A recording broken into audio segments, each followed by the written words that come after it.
नमस्कार स्टूडेंट, कैसे हैं आप सब। हमारा जो टॉपिक है वो है राउल्ट का नियम और हमारा जो चैप्टर चल रही है वो विलियन है। ये नीट कॉम्पिटिटिव एग्जाम के लिए बहुत ज़्यादा यूजफुल टॉपिक है और साथ साथ ये 12th के लिए तो है ही, है ना। तो राउल्ट का नियम क्या है, एकदम पॉइंट में चलते हैं। और इसके लिए आपको एक चीज़ जानना एकदम जरूरी है, क्या? वाष्प दाब, वेपर प्रेशर क्या है ना, जो कि मैंने पिछले वीडियो में आपको बता रखी है ना। तो राउल्ट का नियम किस आधार पर देख रहे हैं उसको क्लियर कर देता हूँ मैं, कि द्रव द्रव विलयन का वाष्प दाब तथा राउल्ट का नियम। तो द्रव द्रव विलयन का वाष्प दाब तथा राउल्ट का नियम। ये द्रव द्रव का मतलब क्या होता है? एक द्रव जो विलायक है, एक द्रव जो क्या है, विलेय है। वैसे तो मैंने विलयन के बहुत सारे आपको प्रकार बता रही है, जैसे कि यहाँ पर विलायक द्रव है तो इसमें ना विलेय, ठोस, गैस, द्रव कुछ भी हो सकता है। तो ये सब पिछले वीडियो में आप देखिए, है ना। वो हमारा पॉइंट नहीं है, हमारा पॉइंट क्या है, राउल्ट का नियम। तो इसके लिए मैंने आपको बताया कि सबसे पहले आपको वाष्प दाब समझना है। तो वाष्प दाब का पूरा डिटेल तो यहाँ नहीं कर पाऊंगा, लेकिन मैं थोड़ा सा बताने की कोशिश करता हूँ। मान लीजिए यहाँ पर एक क्या है, पात्र है। इस पात्र में क्या है, एक जल है। क्या है? जल। अब इस जल में दो तरह से क्रिया होती है। एक तो होगी आपका वाष्पन, क्या होगी? वाष्पन। इसके जो कण होते हैं वाष्प के रूप में क्या होते हैं, ऊपर की ओर क्या होंगे, ऊपर की ओर निकलने लगेंगे या ऊपर की ओर चढ़ने लगेंगे, ठीक है। अब इसमें क्या होगा, वाष्पन की क्रिया ज़्यादा होगी और यहाँ पर धीरे धीरे यहाँ पर संघनन की क्रिया भी होगी। मतलब ये जो वाष्प है वो क्या होता है, बूंद के रूप में बदल जाते हैं, संघनन की क्रिया होगी, है ना। तो वाष्पन और संघनन दोनों क्रिया हो रही है। एक स्थिति ऐसी आएगी कि वाष्पन की क्रिया और संघनन की क्रिया वो लगभग क्या हो जाएगी, बराबर हो जाएगी। सबसे पहले तो वाष्पन की क्रिया होती है वो क्या होता है, ज़्यादा होता है। बट एक स्थिति ऐसी आती है जिसमें कि दोनों की क्रिया होती है समान, उसको बोलते हैं हम लोग साम्य अवस्था। क्या बोलते हैं? साम्य अवस्था। उसी साम्य अवस्था में जो यहाँ पर जो वाष्प है, उस वाष्प का जो द्रव है, उस द्रव के पृष्ठ पर लगाया गया जो दाब है उसको बोलते हैं वाष्प दाब। क्या बोलते हैं? वाष्प दाब। क्लियर है? वो आपको अच्छा से समझ आना चाहिए। और मान लो जाए हम लोग एक और बात करता हूँ मैं थोड़ा से। मान लीजिए कोई विलयन है, मान लीजिए कोई क्या है, विलयन है। तो विलयन दो प्रकार होता है। एक तो होता है विलयन के दो घटक होते हैं, एक तो विलेय होता है, क्या होता है, विलायक होता है। विलेय और क्या है, विलायक। ये तो आपको अच्छे से पता होता है ना। अब मैं पिछले वीडियो में बता चुका हूँ आपको, जो विलेय है और विलायक है उसमें से कौन वाष्पित होता है ज़्यादा। तो भाई विलेय और विलायक दोनों होगा, वाष्पित नहीं होगा ऐसा नहीं है, ठीक है। लेकिन जो विलायक है ना वही कंप्लीटली वाष्पित होता है, ये आपको पता होना चाहिए, है ना। मतलब यहाँ पर जो विलेय है या विलायक है, विलेय और विलायक, विलेय और विलायक दो ही जने हैं, ठीक है। तो उसमें से या तो विलेय या तो विलायक दोनों जने वाष्पशील हो सकते हैं, या तो एक जने हो सकते हैं। क्लियर है ना। तो इसको बोलेंगे वाष्पशील द्रव। और उसी वाष्पशील द्रव से बना हुआ जो विलयन है उसको बोल देंगे वाष्पशील द्रव के विलयन। क्या बोलेंगे? वाष्पशील द्रव के विलयन। ये बात को याद रखना, वाष्पशील द्रव के विलयन मैं क्या बोल रहा हूँ, है ना। तो पॉइंट में चलें, सीधा एकदम क्लियर हो जाएगा, है ना। तो किसी निश्चित ताप पर, इसको छोड़ना नहीं है, निश्चित ताप पर, है ना, ठीक है। किसी निश्चित ताप पर वाष्पशील द्रवों के विलयन में, अब बताया ना मैंने, वाष्पशील द्रव है उसका क्या है, ये विलयन है। क्लियर हो गया। तो वाष्पशील द्रव मतलब एक घटक के बारे में बात किया जा रहा है ना। तो किसी निश्चित ताप पर वाष्पशील द्रव के विलयन में प्रत्येक अवयव का आंशिक दाब, प्रत्येक अवयव, दो ही तो अवयव है हमारे पास, एक तो विलेय है और एक तो क्या है, विलायक है, ठीक है। इसमें दोनों ही वाष्पशील हो सकते हैं, मैंने बताया था आपको, ठीक है। तो किसी निश्चित ताप पर वाष्पशील द्रव के विलयन में, ये जो वाष्पशील द्रव है उसके विलयन है ये, ठीक है। तो वाष्पशील द्रव के विलयन में प्रत्येक अवयव का आंशिक दाब, प्रत्येक अवयव का कौन है, आंशिक दाब। आंशिक दाब मतलब हमारे पास पी है, प्रेशर, ठीक है। आंशिक दाब उसके मोल अंश के समानुपाती होता है। ये मोल अंश मतलब होता है मोल प्रभाज, ठीक है। उसके मोल प्रभाज के क्या होता है, समानुपाती होता है। अब इस चीज को आप थोड़ा ग्राफिक देखेंगे, थोड़ा समझिएगा, है ना, मैं क्या बोल रहा हूँ उसको, है ना। मान जाए एक अवयव मान लो जाए ए है, विलेय है विलायक उसके बारे में बात नहीं करेंगे अभी, ठीक है। विलेय है या विलायक उसके बारे में बात नहीं करेंगे, ठीक है। बस ये बात करेंगे कि एक अवयव क्या है, ए है, और एक अवयव क्या है, बी है ना। या तो आप बोल सकते हो कि ए विलेय है और बी क्या है, विलायक। लेकिन यहाँ पर क्या देखिए, केवल मैं घटक बोलूंगा इसको, विलेय विलायक नहीं बोलूंगा, है ना। तो क्या हो रहा है देखिए कि दो पूर्णतः अमिश्रणीय वाष्पशील द्रव, अमिश्रणीय ना, आप विलयन का परिभाषा आप देखे होंगे कि दो घटक जब आपस में मिलता है तो आपस में क्रिया नहीं करना चाहिए, है ना। तो दो पूर्णतः अमिश्रणीय वाष्पशील द्रव, वाष्पशील द्रव, वाष्पशील द्रव का विलयन है ना, ये ए और ये बी, ये दोनों जने क्या है, वाष्पशील द्रव है। ये दोनों का क्या बना है, विलयन है। समझ आ गया। विलेय और विलायक दोनों जने क्या है, द्रव है। तो दो पूर्णतः अमिश्रणीय वाष्पशील द्रव ए तथा बी के मिश्रण में या विलयन में, ठीक है, द्रव ए तथा द्रव बी के मोल प्रभाज या मोल अंश एक्स ए व एक्स बी है। अब यहाँ पर मान रहे हैं, माना कि इस परिभाषा को एक बार क्लियर करूंगा ना अभी दिमाग में, अभी यहाँ पर जो बोल रहा हूँ उसको पहले समझिए कि क्या बोल रहा हूँ मैं, कि माना दो पूर्णतः अमिश्रणीय वाष्पशील द्रव, या इतना लिखने की भी जरूरत नहीं है, माना दो वाष्पशील द्रव A तथा B के मिश्रण में द्रव A तथा द्रव B के मोल प्रभाज, द्रव A के और द्रव B के, ठीक, मोल प्रभाज क्या है, XA व XB है। तो मोल प्रभाज किससे प्रदर्शित करते हैं, X से, ठीक है। तो यह XA मानेंगे, A का मोल प्रभाज XA, B का मोल प्रभाज XB, ये मान लेते हैं, ठीक है। वह किसी निश्चित ताप पर उसका वाष्प दाब, चलो A का वाष्प दाब क्रमशः PA है, वाष्प दाब को हम लोग प्रदर्शित करते हैं प्रेशर से, तो PA है, ठीक है। और किसका, B का वाष्प दाब क्या होगा, PB होगा। तो यहाँ पर क्लियर क्या किया गया है कि वह किसी निश्चित ताप पर उसका वाष्प दाब क्रमशः PA व PB है, ठीक है। तथा शुद्ध अवस्था में, अब देखिए ये जो विलयन है वो शुद्ध कब होता है, जब उसमें शुद्ध विलेय और शुद्ध विलायक होता है, ठीक है, ऐसा कह सकते हैं भाई, है ना।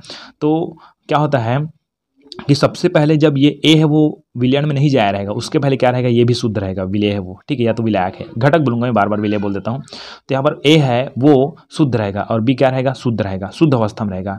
तो उस समय उसका जो वाष्प दाब है और उसका जो मोल प्रभाज है वो कुछ चेंजेस रहेंगे। देखिए शुद्ध अवस्था में जो A है उस A का वाष्प दाब क्या होगा उसको मैं बता रहा हूँ।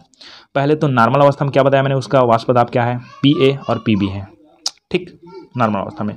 तथा शुद्ध अवस्था में वाष्प दाब क्या हो जाएगा, P0A और P0B, नॉट बोलते हैं इसको, मैं जीरो बोल देता हूँ कई बार, P0A P0B है। तो राउल्ट के नियम के अनुसार यहाँ पर ये सब समझने बस का है ना। देखिए क्या बताया मैंने कि दो अमिश्रणीय वाष्पशील द्रव है, A है और ये B है। द्रव A का तथा द्रव B का मोल प्रभाज क्या है, क्रमशः XA है और XB है, ये भी क्लियर हो गया। किसी निश्चित ताप पर उसका वाष्प दाब क्या है, PA है और PB है, ये भी क्लियर हो गया। तथा शुद्ध अवस्था में वाष्प दाब P0A P0B है, तो राउल्ट के नियम के अनुसार। अब राउल्ट का नियम क्या बोलता है, किसी निश्चित ताप पर वाष्पशील द्रवों के विलयन में प्रत्येक अवयव का आंशिक दाब, तो अवयव A देखते हैं हम लोग, अवयव A, तो अवयव A, प्रत्येक अवयव बोला जा रहा है ना, तो अवयव का आंशिक दाब मतलब क्या है अपने पास है, अच्छा आंशिक दाब और क्लियर कर देते हैं, है ना। यहाँ पर मैंने आंशिक दाब के बारे में बताया था आपको पिछले वीडियो में। चलिए यहाँ पर जब ये साम्यावस्था में होती है, तो यहाँ पर जो दाब लगता है उसको बोलते हैं वाष्प दाब, लेकिन जब ये साम्यावस्था में नहीं रहती उस टाइम में केवल लगता है उसको बोलते हैं आंशिक दाब। क्या बोलते हैं, आंशिक दाब, है ना। तो क्या बोल रहा है कि प्रत्येक अवयव का आंशिक दाब, तो अवयव A का आंशिक दाब ये है, PA है, ठीक है ना, वाष्प दाब कह सकते हैं उसको, है ना, या आंशिक दाब कह सकते हैं, है ना। तो PA का आंशिक दाब है, वहाँ विलयन में प्रत्येक अवयव का आंशिक दाब विलयन में उसके मोल अंश के समानुपाती होता है।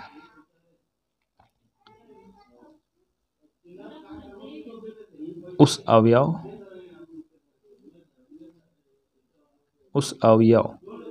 इस जगह को समझिए थोड़ा सा ना, किसी निश्चित ताप पर, ये तो समझ गए आप, वाष्पशील द्रव के विलयन में ये भी समझ गए आप लोग। प्रत्येक अवयव का आंशिक दाब, अवयव के बारे में बात कर रहे हैं, मान जाए अवयव A है, इस अवयव A का आंशिक दाब विलयन में उस अवयव के मोल अंश या उसके मोल अंश, यहाँ पर उसके लिख देता हूँ तो आपको ज़्यादा समझ नहीं आएगा।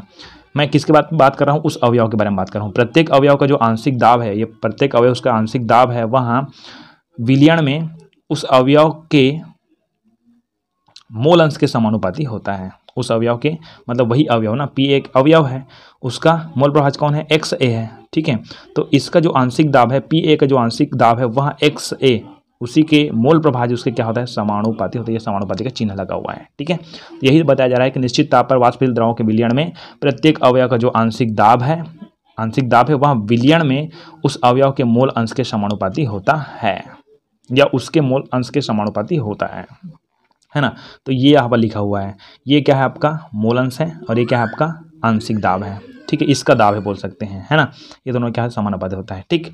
या तथा हम क्या देखते हैं, फिर वही सिचुएशन कि प्रत्येक अवयव, तो अवयव B यहाँ पर है, अवयव B का जो आंशिक दाब है वह विलयन में उस अवयव के मोल प्रभाज, इसके मोल प्रभाज कौन है, XB है, उस मोल प्रभाज क्या होता है, समानुपाती होता है। तो इसको भी ऐसे लिख देते हैं, है ना, ऐसे लिख दें हम लोग। अब यहाँ पर लिखते हैं या हमने यहाँ पर क्या बोला है कि वाष्प दाब है, घटक का वाष्प दाब PA और PB है, ठीक।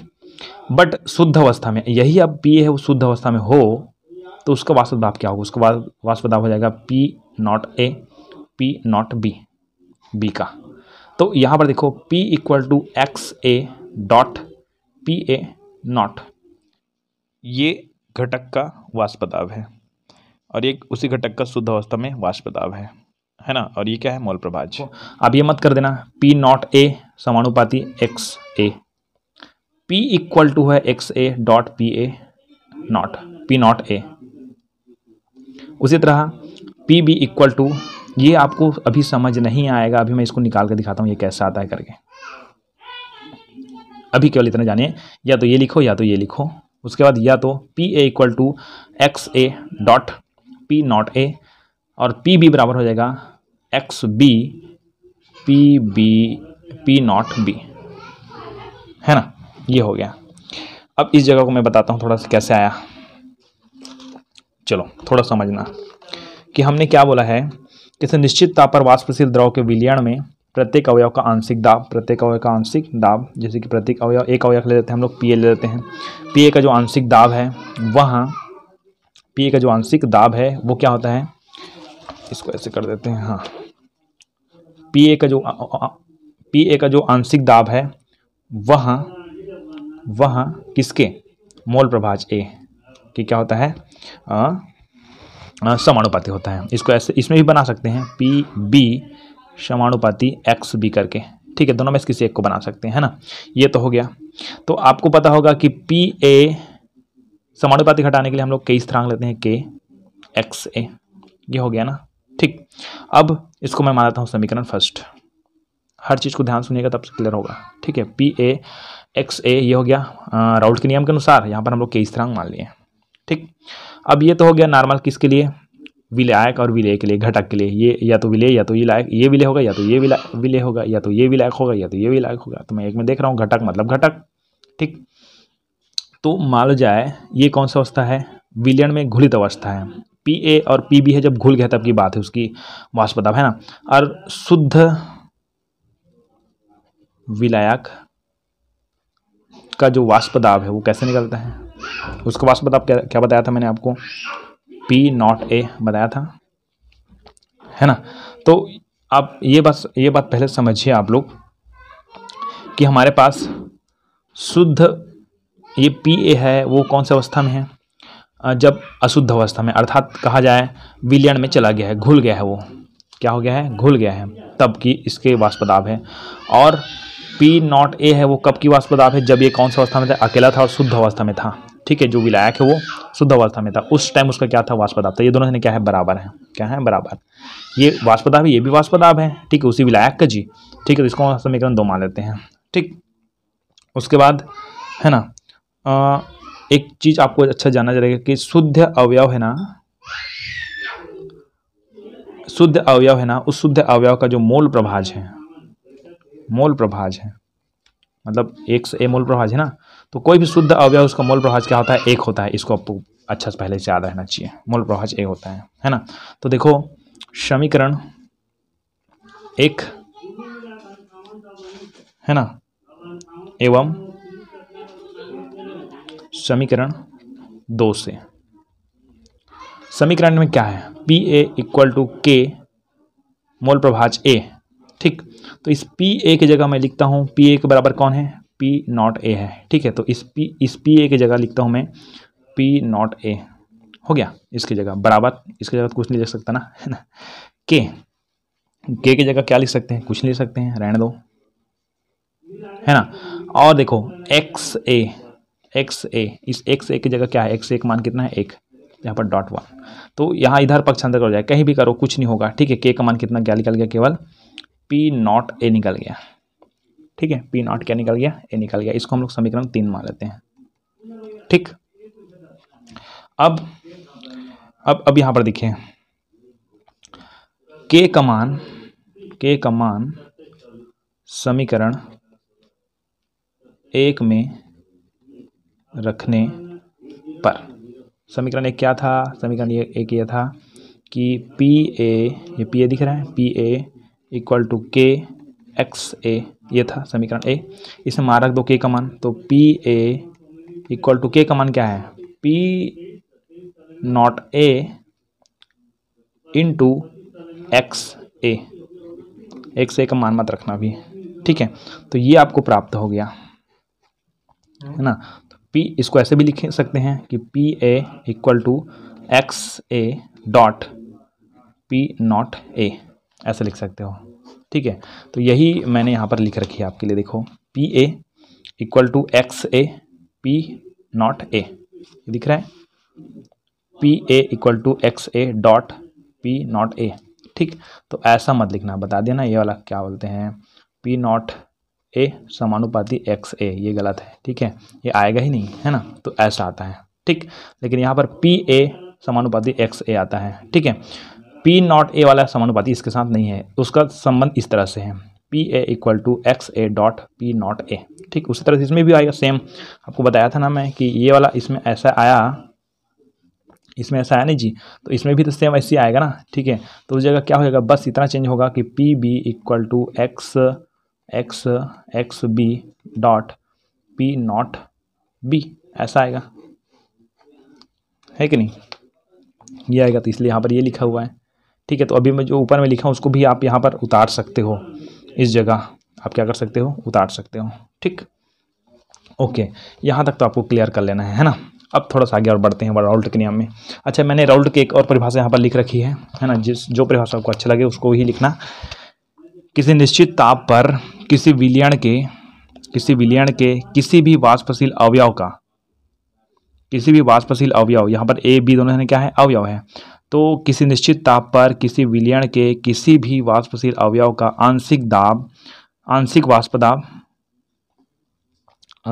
वाष्प दाब उसके मोल प्रभाज के समानुपाती होता है। ये भी बहुत सरल परिभाषा है, ठीक है। तो कौन सा अच्छा लगेगा उसको लिख लेना। किसी निश्चित ताप पर किसी विलयन के किसी भी वाष्पशील अवयव का आंशिक दाब या वाष्प दाब उसके मोल प्रभाज के समानुपाती होता है, ये ज़्यादा बेटर लग रहा है, ठीक है।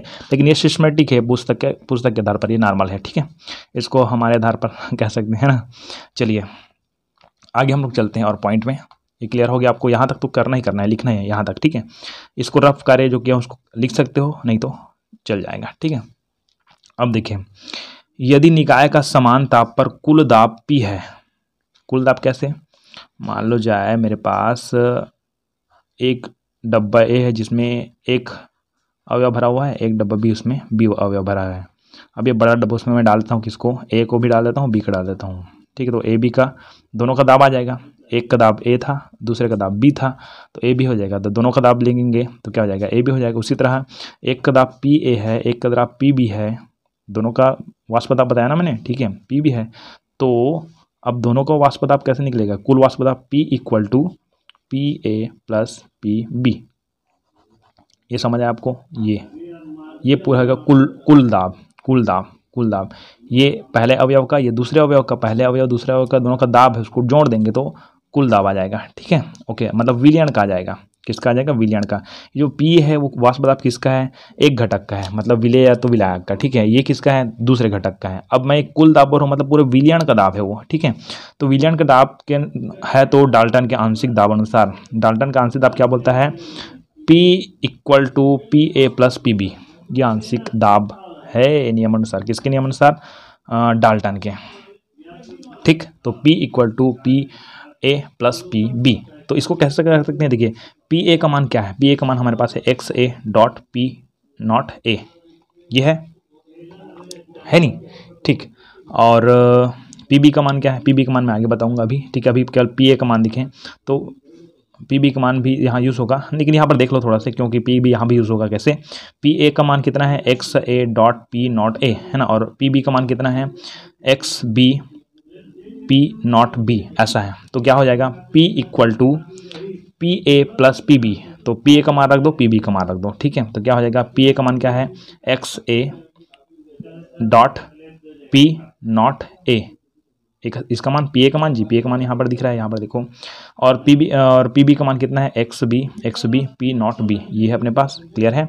अब होता क्या है, आगे देखो, यहाँ पर P इक्वल टू, ये यहाँ पर P इक्वल टू है ना, ये समझना आप लोग, ठीक है। ये इसका नियम है, ये उसका P इक्वल टू यहाँ पर मान रख दिए, ठीक है। तो P इक्वल टू फिर क्या होगा, यहाँ पर देखिए थोड़ा से क्या बोला जा रहा है उसको समझना, कि यहाँ हम लोग क्या किए हैं, P equal to X A P A not, ऐसा लिखा हुआ है ना। तो एक नियम है यहाँ पर कि X A plus X B equal to 1 होता है, ये आपको याद रखना है। एक्स ए ये मोल प्रभाज, ये भी मोल प्रभाज, दोनों का मोल प्रभाज कितना 1 होता है शुद्ध अवस्था में, ये तो पता है आपको, ठीक है। अब मैं मान जाए एक्स ए का मान निकालता हूँ, तो एक्स बी को पक्षांतर करूँगा उधर, तो हो जाएगा X A equal to 1 minus X B, X A का मान 1 माइनस एक्स बी। अब इसी मान को मैंने कहाँ पर रखी, देखो एक्स ए यहाँ पर लिखा हुआ है ना, उस एक्स ए की जगह मैंने क्या रख दिया है 1 माइनस एक्स बी, यहाँ पर रख दिया है 1 माइनस एक्स बी। और पी नॉट ए है ना, उसको ज्यों करते हुए रख दिया यहाँ पर पी नॉट ए, ठीक है, प्लस यहाँ पर x B same, P not be, ठीक है, ये पी नॉट बी ये भी है। जब पी के ऊपर में लगाना है नॉट को, भीतर मैं थोड़ा दूर में लगा देता हूँ, ठीक है, ये हो गया, 0 बोल सकते हैं इसको, है ना, ये हो गया। बस क्या किया मैंने कि एक्स ए का मान मैंने रख दिया है 1 माइनस एक्स बी, हो गया। अब हमको क्या करना है, पी को इसके साथ गुना कर दो, क्या होगा पी नॉट ए, एक के साथ गुना करेंगे तो क्या हो जाएगा पी नॉट ए आएगा, ठीक, माइनस को माइनस रख दो। उसके बाद एक्स बी को पी नॉट ए के साथ गुना करेंगे तो क्या होगा पी नॉट ए गुणित डॉट या गुणित एक्स बी आ गया ये। बस ये कोष्टक के बाहर है कौन पी है, उसको इसके साथ गुना कर दो तो ये इनके साथ गुना हो जाएगा P not A minus P not A into X B, P not A into क्या है एक्स बी, इसके साथ गुना हो गया, ठीक। प्लस को रहने दो, जय करते हो, इसको थोड़ी बदलेंगे, है ना, तो X B P not B ये भी क्लियर है, ठीक। अब लास्ट देखते हैं क्या हो रहा है, पी इक्वल टू, यहाँ पर हमने क्या कर रखी उसको समझिए पहले। हमने यहाँ पर क्या की है कि यहाँ देखो एक्स बी दिख रहा है आपको, दिख रहा है, और यहाँ देखो एक्स बी दिख रहा है आपको, ठीक है, दोनों में एक्स बी दिख रहा है ना, ठीक है। यहाँ मैं रफ कर देता हूँ क्योंकि यहाँ पर जगह नहीं है, देखो थोड़ा से, यहाँ लिखा हुआ है P equal to P not A minus P not A X B plus X B P not B, ऐसा लिखा हुआ है। तो देखो यहाँ पर भी एक्स बी, यहाँ पर भी एक्स बी को बाहर कर देते हैं, तो P equal to P not A ये है ना, और एक्स बी को हम लोग क्या कर देते हैं बाहर कर देते हैं, एक्स बी दोनों तरफ है ना, तो एक्स बी बाहर हो गया। अब अंदर में क्या बचा, बन जाए माइनस पी नॉट ए और प्लस क्या बचा पी नॉट बी, ये बचा, ये देखो पी नॉट बी ये बचा ना, ठीक है।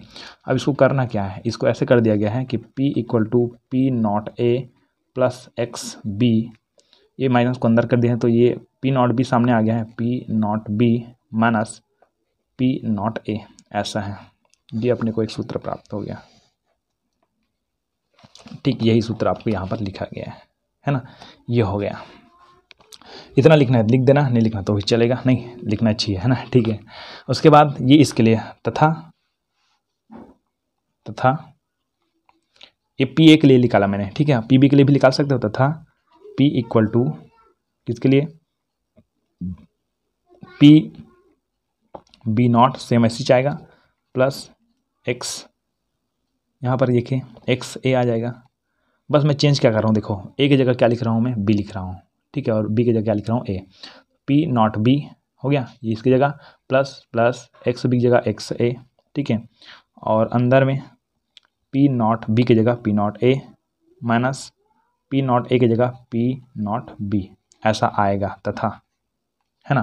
तो इसको भी मैंने यहाँ पर करके रखी है, देखो P equal to P A plus P B, ये हो गया, ठीक, इक्वल टू क्या आएगा पी एक मान कितना है X A P not A, ठीक है, यहाँ पर, और पी बी का मान क्या है X B P not B, ये अपने पास है। बस मैंने फिर वही करी है, क्या किया है देखो पी ए पी बी ये तो क्लियर हो गया, X A P not A X B P not B ये हो गया। तो X A P not A को ज्यों को त्यों रख दिया, ठीक है, प्लस अब एक्स बी का मान रख दिया मैंने, एक्स बी का मान देखो यहाँ पर मैंने किसका एक्स ए का मान रखा था, तो अगर एक्स बी का मान रखूँगा तो वही जाएगा, कैसे आएगा कि एक्स बी यहाँ रख देता हूँ इक्वल टू ये एक रहेगा और एक्स ए है क्या हो जाएगा, उस तरफ पक्षांतर हो जाएगा तो एक्स ए ऐसा हो जाएगा। ठीक है, तो एक्स बी का मान क्या हो गया 1 माइनस एक्स ए।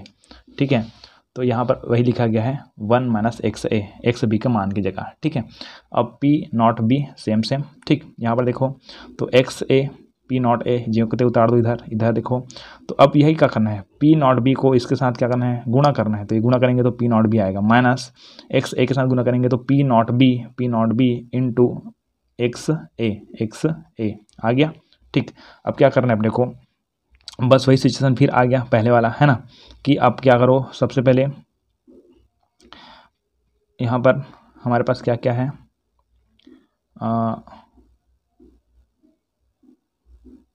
इस जगह देखिए,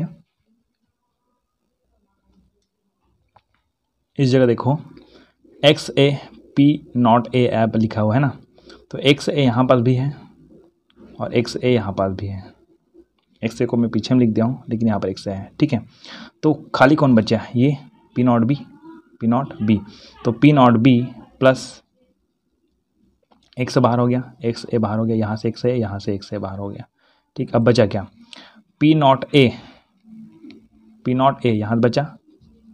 ठीक, और क्या बचा, पी नॉट बी, ये माइनस के साथ है ना, माइनस के साथ। क्लियर है, तो इस तरह से ये कंप्लीट हो गया।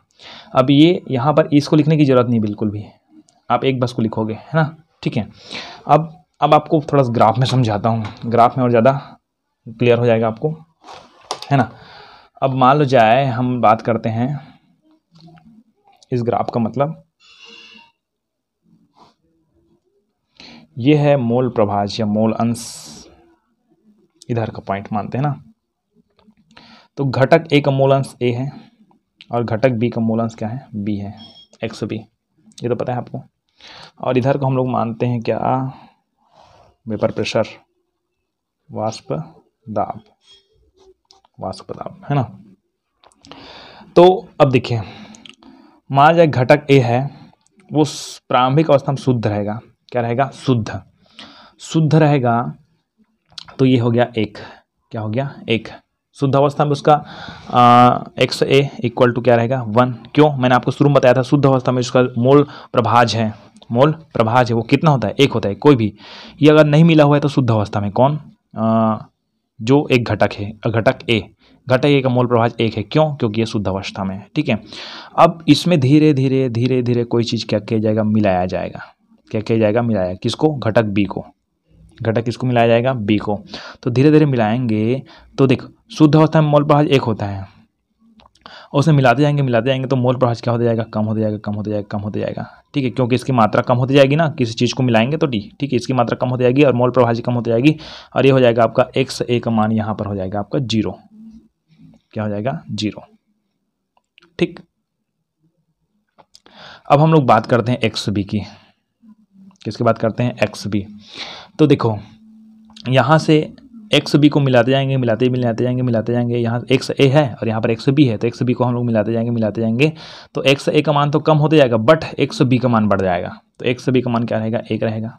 ठीक, अब इसको हम लोग उल्टा देखें तो एक्स बी मान इधर एक है, तो इधर क्या रहेगा, जब एक्स बी है वो क्या था, यहाँ पर कम था, यहाँ पर अब एक्स बी है वो शुद्ध हो गया, अब बहुत ज़्यादा मात्रा है तो ठीक है, और यहाँ पर ये क्या हो गया, कम, तो एक्स बी का मान इधर क्या रहेगा, 0 हो जाएगा। इस जगह को समझने में बहुत ज़्यादा दिक्कत होती है ना। तो ये एक्स है, उसका मान 1 था, अब इधर जाएंगे तो क्या हो जाएगा, 0 हो जाएगा। अब इधर इसका 1 हो गया, एक्स बी का मान 1 हो गया, बट इधर जाएंगे तो एक्स मान क्या होगा, 0 हो जाएगा। अब यहाँ पर देखो वाष्प दाब के बारे में बात करता हूँ मैं, यहाँ पर एक चीज़ क्लियर कर देता हूँ, यहाँ से पहले कर देता हूँ, ठीक है, कि एक्स ए का वाष्प दाब है, वह ये क्या है, एक्स ए कौन है, मोल प्रभाज है, मोल प्रभाज एकदम शुद्ध अवस्था में है। तो आपको पता है, यहाँ पर मैंने बताया था कि ये जो वाष्प दाब है वह मोल प्रभाज के क्या होता है, समानुपाती होता है। ठीक है, मतलब वाष्प दाब है वो मोल प्रभाज के समानुपाती होता है। इसका मतलब ये है कि जो यहाँ पर जितना वाष्प दाब है, जितना शुद्ध रहेगा, जितना यहाँ पर मोल प्रभाज शुद्ध रहेगा, शुद्ध मतलब एक आया है ना, एक शुद्ध है तभी तो एक आया है क्या, ठीक है, तो शुद्ध रहेगा उतने ही मात्रा में, जितना मात्रा में यहाँ पर मोल प्रभाज है उतने ही मात्रा में क्या रहेगा, और वाष्प दाब रहेगा। मतलब इस जगह वाष्प दाब क्या रहेगा, हाई रहेगा, क्या रहेगा, हाई। ठीक है, शुद्ध अवस्था में इसका वाष्प दाब को किससे प्रदर्शित करते हैं, पी नॉट ए से प्रदर्शित करते हैं।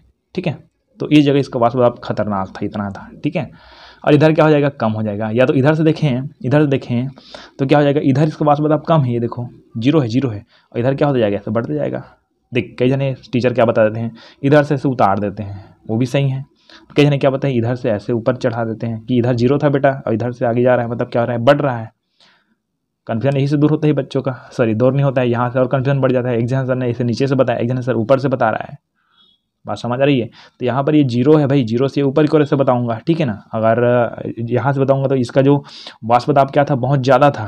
क्यों, यहाँ पर क्या था, ये मोल प्रभाज क्या था, 1 था, और शुद्ध मोल प्रभाज ए है, मतलब वाष्प दाब क्या रहेगा, ज़्यादा।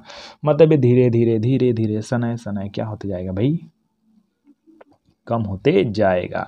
ये इधर से देखें तो यहाँ देखो वाष्प दाब यहाँ पर कम है, मोल प्रभाज कम है, मतलब वाष्प दाब भी कम रहेगा, तो ये इधर जाएंगे तो बढ़ते हो जाएगा। ठीक, दोनों का मतलब सेम है। ठीक, अब ये तो आपको क्लियर हो गया। अब वही दूसरे सिचुएशन देखते हैं। इस जगह देखो, ये x a के लिए हो गया, ग्राफ बनाया हुआ है किसके लिए, x a के लिए। x b की बात करते हैं। x b यहाँ जीरो था, यहाँ जीरो था, लेकिन इसका वेपर प्रेशर यहाँ देखो, x a का मान जो मोल प्रवाह है बहुत ज़्यादा है, मतलब x का वेपर प्रेशर क्या रहेगा, इधर बहुत क्या रहेगा, ज़्यादा रहेगा। इधर का लिख देते हैं, ठीक है। इधर देखो एक्स बी का मान कितना है, 1, मतलब इसका जो वेपर प्रेशर इधर बहुत क्या रहेगा, ज़्यादा रहेगा। तो यहाँ लिख देता हूँ मैं P0B, ये क्या है, एक्स ए, कोई घटक ए है, उस घटक का शुद्ध अवस्था में क्या है, ये वाष्प दाब है। ठीक है, अब देखो इसका वाष्प दाब क्या है, इधर ज़्यादा है, और इधर देखो तो एक्स बी का मान क्या है, 0, तो इधर से ऐसे बढ़ते हुए गया है।